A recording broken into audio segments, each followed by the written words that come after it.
In this video, I want to address the argument that some people use that gays could live happy lives, single and celibate. First, I think this is just mind trickery and not serious. People fall in love and have sex. It's what human beings do. Giraffes rub their necks to show affection. If you were out on a safari, you would never ask Mr. Giraffe you can be friends without rubbing necks. That would be absurd. And yet, that's what apologists do. By promoting the false idea that animals just use sex for reproduction. If we look at primates, they often use sex for social purposes.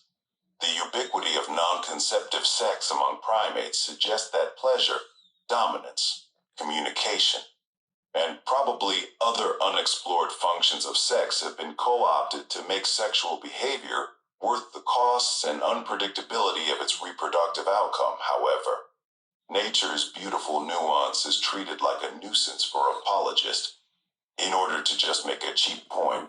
However, even if you grant that nature is not nuanced, why don't we see queer couples who are together but are celibate? But the question is effective propaganda, because if you don't think about it deeply, it's true you don't absolutely need to have sex. But this is nothing more than a mind fuck. We can look no further than a good amount of these people making this argument have a spouse that they have sex with. Of course they will use special pleading to validate the sex they have. Except for Catholic priests who have, let's just say, a mixed track record of celibacy, with one jacking off to a statue of Mother Mary. See, nerds read about everything. Most priests won't even touch their own psychology. I guess that's natural because dogs hump pillows. I am joking, but it says something about human nature that someone would fantasize to statues. This is my annoyance with apologists. They stumble upon deep questions and then don't do the work of actually providing rigorous answers. Why do people who form deep relationships have sex? That's actually an interesting question. But instead of studying human psychology, biology, and anthropology, they just guilt-trip gays. I think it is a perversion of human sociology and shows they are working backward from their conclusions. What primate is celibate? That would be a better question. This is not to say that just because primates do something makes it ethical. However, many Christians make these naturalistic arguments without studying the natural world. Wouldn't gay marriage be just an elaboration of what primates already do?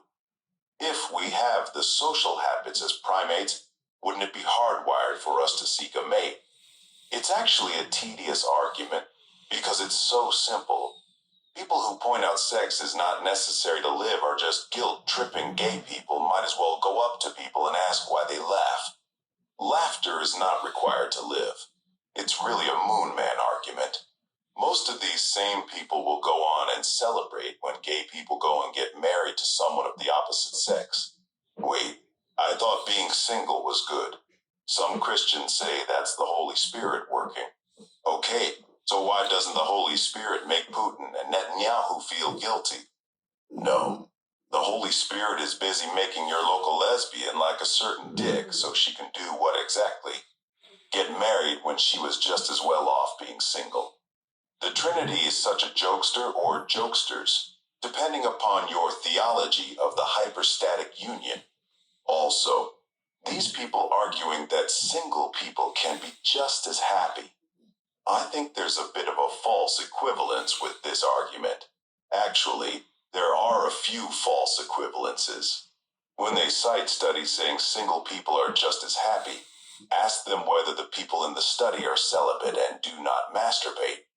Even if we ignore the obvious differences in physiology that make some people like single life, that doesn't mean they are celibate.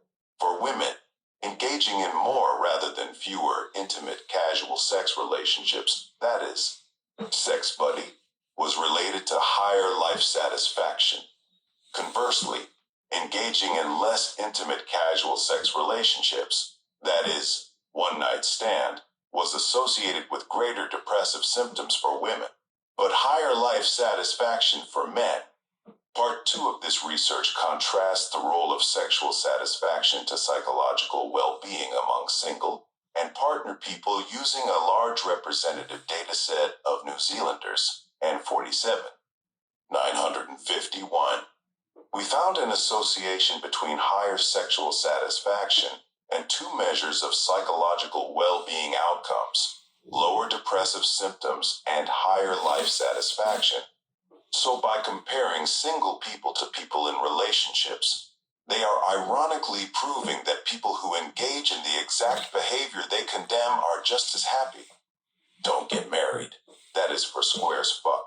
Spending your life with someone you care about just open grinder. So saith the Lord.